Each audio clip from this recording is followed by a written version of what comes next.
Hi everyone, my name is Elaine Young and I'm a certified yoga therapist.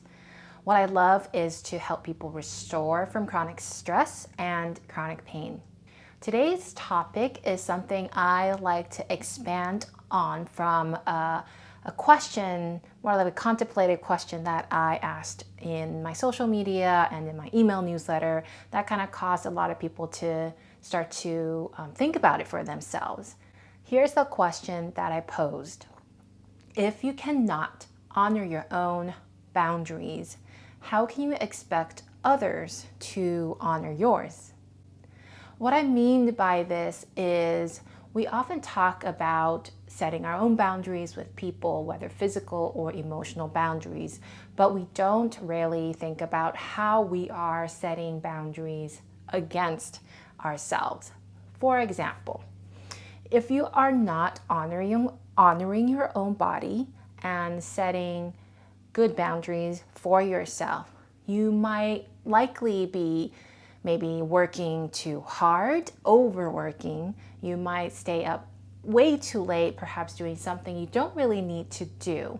You might be saying yes to a lot of things that you get resentful afterwards, and you may tend to prioritize other people's needs over your own.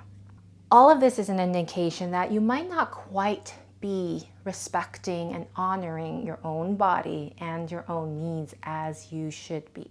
So what do I mean by setting boundaries for ourselves? First of all, let's kind of change the language a little bit from boundaries to rituals.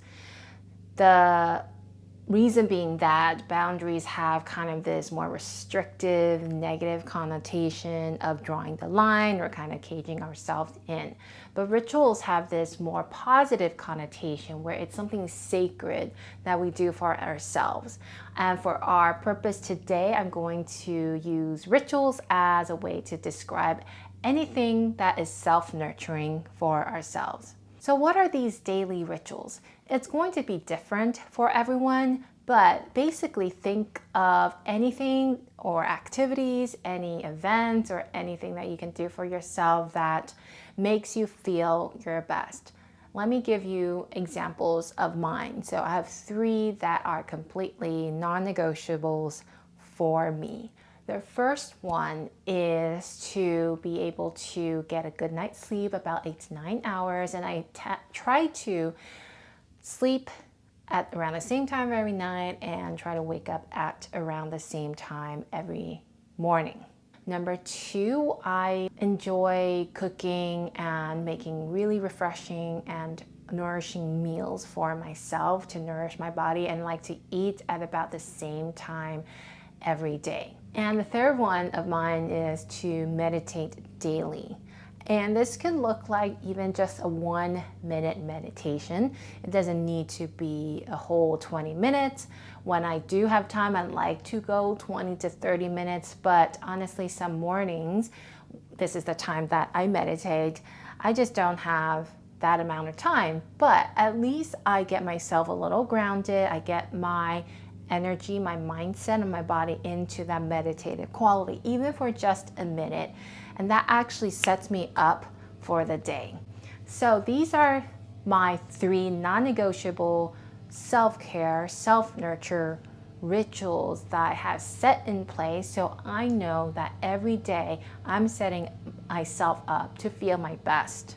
Now I'd like for you to think about and tune into what are some 1 to 3 important self-nurture rituals that make you feel your best.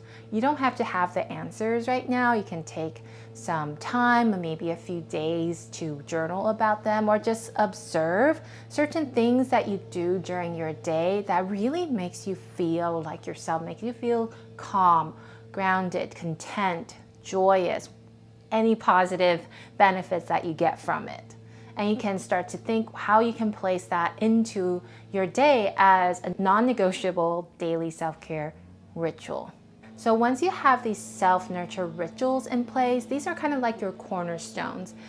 You'll actually find that you'll be able to navigate through the rest of your day a little bit easier, and you'll know what to prioritize and what to say no to. That being said, doesn't mean that there won't be times that you'll need to bend a little bit away from your self-nurture rituals. And at first, I do encourage you that you stick to your 1 to 3 self-care, self-nurture rituals pretty routinely on a day-to-day basis until it becomes a habit. You'll suddenly also feel that as you start to implement these self-nurture rituals, if they can even be just 2 to 5 minutes long, that you'll all of a sudden feel a little better each day, and suddenly you feel like things are working out for you a little better. Not to say you won't have any bad days, but you will have a little bit more resilience and a little bit more capacity to tackle any challenges that come your way. And once you have these cornerstones pretty much set in stone, you will know how much you can wiggle around and bend a little bit. Say one day you might need to forego 1 or 2 of the self-nurture rituals. Maybe some days you might have to forego all of them. You know, life happens, but that's okay because you know the next day, since you have these self-nurture rituals, you know these next day you can always go back to it and reset yourself.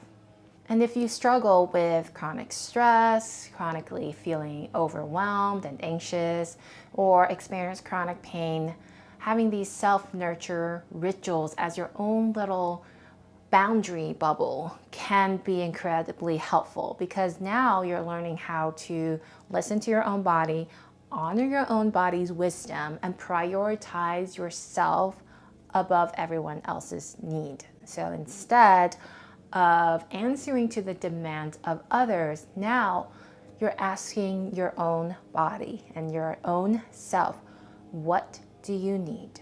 What do you need to feel your best every day? So this is my little tidbit on creating healthy boundaries and self-nurture rituals. If you have any further questions, feel free to email me at elaineyogatherapy@gmail.com.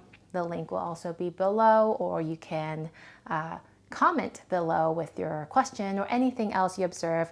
I will also love to hear what your self-nurture rituals are, just 1 to 3 of them. They can just be a few minutes long every day. And comment below so I can know what your rituals are. Thank you for watching, everyone. I will see you next time.